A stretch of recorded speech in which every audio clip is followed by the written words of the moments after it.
Samantala, direksyong nakatutok sa boses ng mamamayan.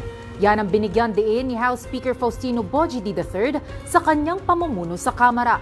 Ngayong nalalapit na ang ikalimang State of the Nation Address ni Pangulong Ferdinand R. Marcos Jr., balikan natin ang mga napagtagumpayan ng Kamara nitong 20th Congress. May report si Simon Ong.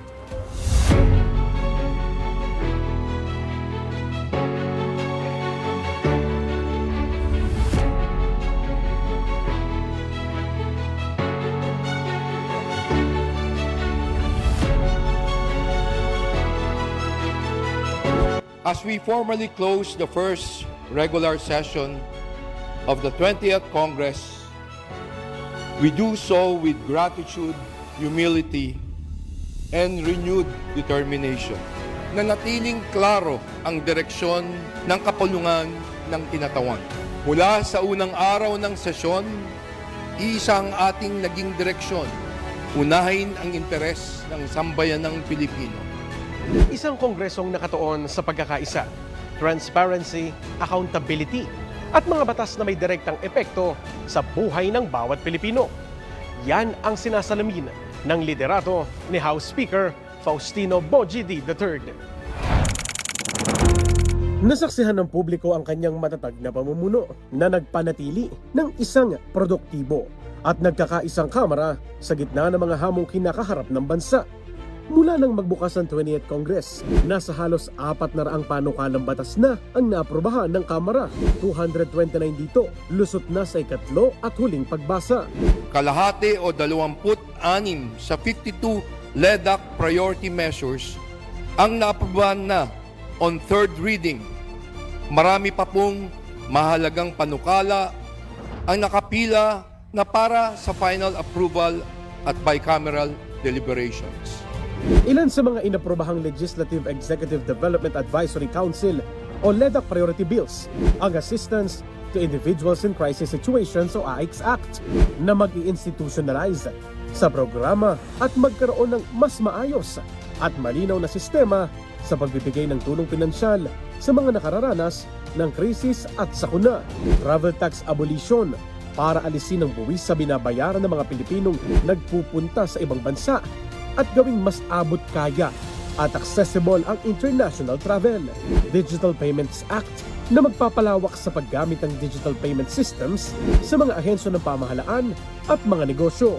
Layo naman ang Digital Media Anti-False Information Act na labanan ng pagkalat ng maling impormasyon, troll farms, at mapanlinlang na AI-generated content na nagdudulot ng panganib sa kapakanan ng publiko, pambansang seguridad at mga demokratikong institusyon.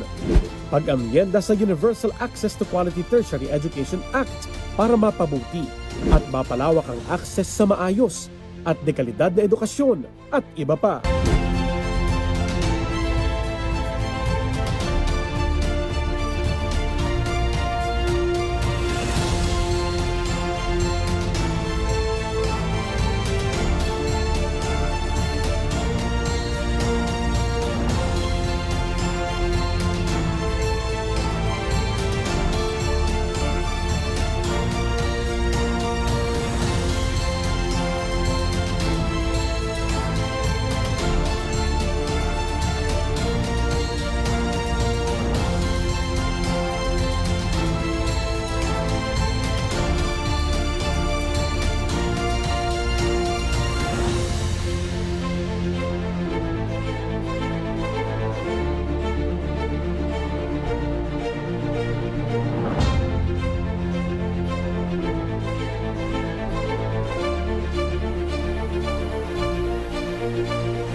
Anim naman ang naisabatas ni Pangulong Ferdinand R. Marcos Jr., isang patunay ng konkretong resulta ng lehislatibong pagkilos ng Kongreso.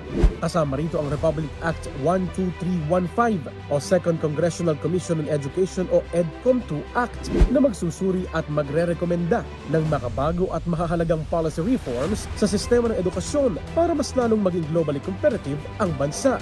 Republic Act 12317 o Organic Law for the Bangsamoro Autonomous Region and Muslim Mindanao, kung saan inilipat sa ikalawang Lunes ng Setyembre ngayong taon ang first regular elections sa BARM. at Republic Act 12316 na nagbibigay kapangyarihan sa Pangulo na pansamantalang suspendihin o bawasan ang excise tax sa mga produktong petrolyo. Tinupad din ng Kamara ang isa pa nilang mahalagang obligasyon, ang siyasatin ang mga maiinit na isyu sa bayan at usaping may malaking epekto sa mamamayan.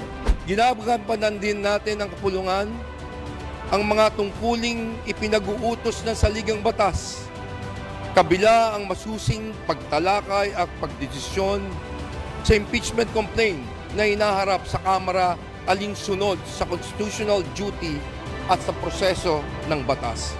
Kabilang dito ang pagbusisa ng Committee on Justice sa inihaing impeachment complaints laban kay Vice President Sara Duterte. Open the evidence and to let the members assess and decide for themselves.